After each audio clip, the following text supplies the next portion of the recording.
The Adventurer's Log 1.1116.20. Hi, I'm Bobby, I'm your host, and today we're going to be talking about the 2012 movie Chronicle. But before we get to that, let's get into this day in tech history. On November 16th, 1904, John Ambrose Fleming applies for a U.S. patent on what he called the oscillation valve, the first example of the vacuum tube. Vacuum tubes would form the basis of electronic technology for nearly 50 years until the development of the transistor. Fleming's invention has been described as one of the most important developments in the history of electronics. And on to our second story. On November 16th, 1982, Steve Jobs writes a letter to Macintosh Labs, or Macintosh, asking for rights to use Macintosh as the brand name of Apple's still-in-development computer.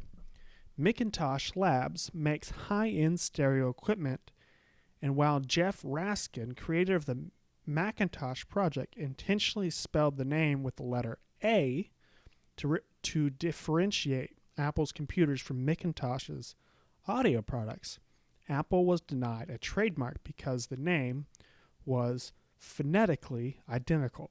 Since the Macintosh team had become attached to the name, Steve Jobs wrote the letter hoping to get permission for a licensing agreement. Gordon Gao, president of Macintosh Labs, Macintosh, visited Apple headquarters for a product demonstration after receiving the letter. However, Macintosh lawyers advised Gao to reject the request. It wasn't until March of 1983 that Apple secured a license for the name Macintosh. In 1986, Apple wholly acquired the trademark for an undisclosed substantial amount of money. So, on to today's topic, Chronicle. The 2012 movie, Chronicle, rated PG-13, has Dane DeHaan, Alex Russell, Michael B. Jordan, and Michael Kelly as the main actors in the film. This was filmed in the middle of the Steadicam, hand cam style movies. So you had Blair Witch Projects, you had this, you had what is it? What am I trying to think here?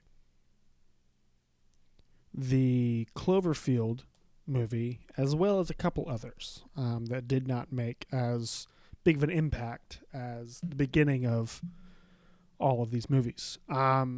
The main theory or main tagline for this movie is, at least my tagline for this movie is, absolute power corrupts absolutely. So you've got three friends, two who are actually cousins and their buddy, Steve. The two cousins are Dane DeHaan, who plays Andrew. You've got Alex Russell, who plays Matt, and you've got Michael B. Jordan, who plays Steve. High school kids in the middle of the most, rough time of their life. They end up crawling into a meteor strike hole in the ground, and they're radiated by some sort of cosmic radiation, and they gain superpowers. And so the team, or the three of them, have decided that they're going to follow some sort of rules. They're not going to use the powers that they've gained to hurt anybody. They're just going to use them for their own benefit, but not in the way that affects anybody else. So the first half of the movie is you watching them figure out how to use their power. And you realize that they learned that the power is more like a muscle. And all three of them are connected. So when one of them uses the power to a certain degree, the others get a nosebleed, and they can kind of sense where the others are. So that's the premise of the movie. You've got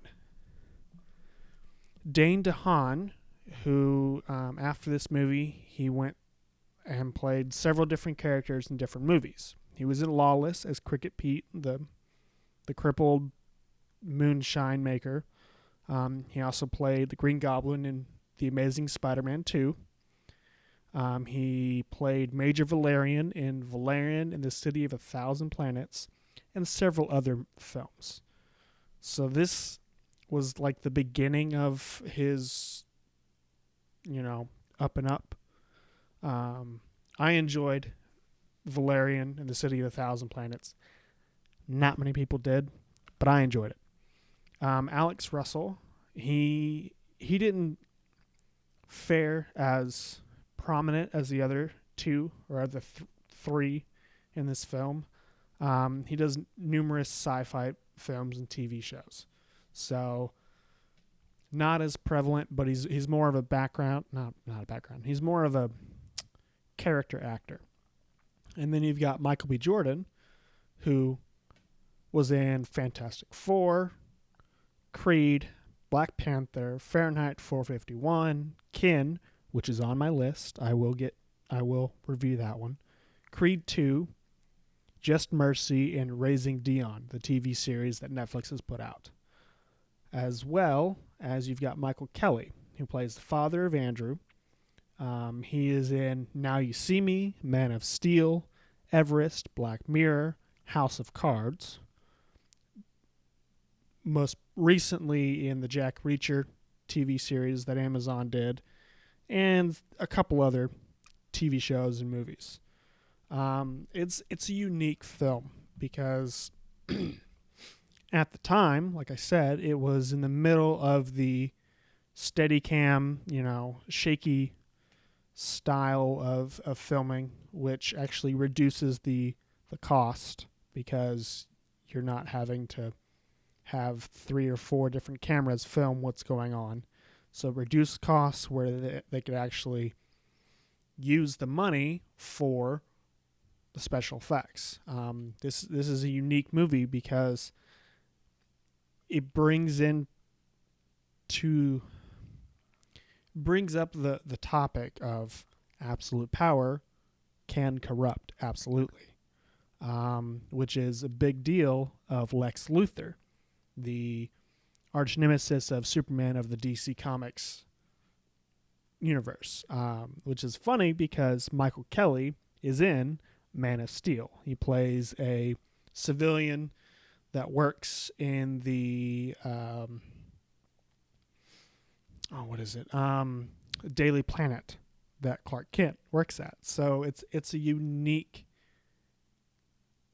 topic because this proves that if someone has absolute power but doesn't have the right upbringing or doesn't have the right training per se or the right mentality, they will do whatever they want for their own benefit. So it's a unique little film. I found it on HBO Max. You'll probably find it in other places. It's worth watching. I know a lot of people are not a big fan of the Steadicam, hand camera style movie, but it's good. It's worth watching. So check it out. So yeah, that's all I have for today. So I will see y'all tomorrow, but take a chance and explore something new or old, but new to you. Adventure is out there. Go find it. I'll see y'all tomorrow.